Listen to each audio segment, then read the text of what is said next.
Welcome to the Anaerobic Progression course. In this course, we're going to talk about what anaerobic progression is, why you would use it, who it's for, how you would implement it, and how you would also progress it.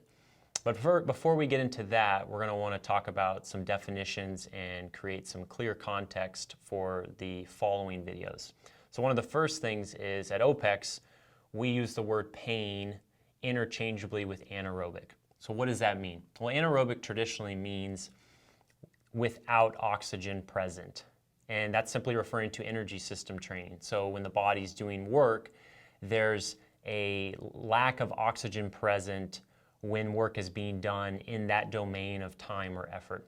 Now there's a caveat to that because, and I'm going to skip down to this right now, all energy systems are in flux at all times. So they're all online, just to different degrees.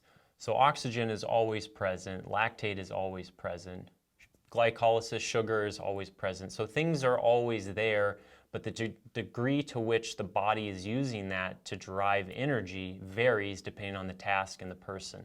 So when we say anaerobic and pain, we're referring to unsustainable work that's not being driven by sustainable measures, which we would classify as aerobic training.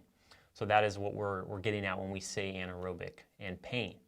Now there are subcategories to pain that we're going to talk a lot about. And the first one is alactic training. Now what that means by its definition is without lactate. That's what that essentially means. However, as I just mentioned, everything is in flux, so lactate is always there. So it's not ever not there. It's just is lactate a primary fuel source when you're doing that work? And that's what we're getting at, which is no. If you're doing work in the domain where we're going to classify it as alactic anaerobic work, lactate is not the primary fuel source. There are other things that are driving the activity. So that's an important distinction. It doesn't mean lactate's not there.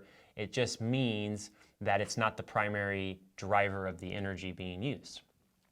Now, secondarily, we have lactic or lactic and anaerobic training.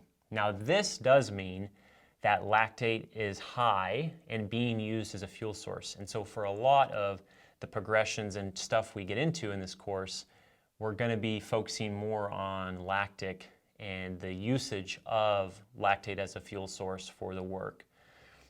And it bears repeating, as we go through this, I want you to always keep in the back of your mind that everything's always there, so you don't want to think too boxed, or it's like, if I'm at 10 seconds, it's this, or if I'm at 15, it's this, at 20, it's this.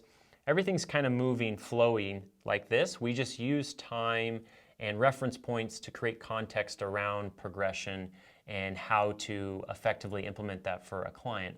So don't forget that, because I think that's something that people can throw to the wayside, and it can limit how you look at all of this work and how it applies to the training that clients are doing. So now we're going to get into some of the fun benefits and usage behind anaerobic training.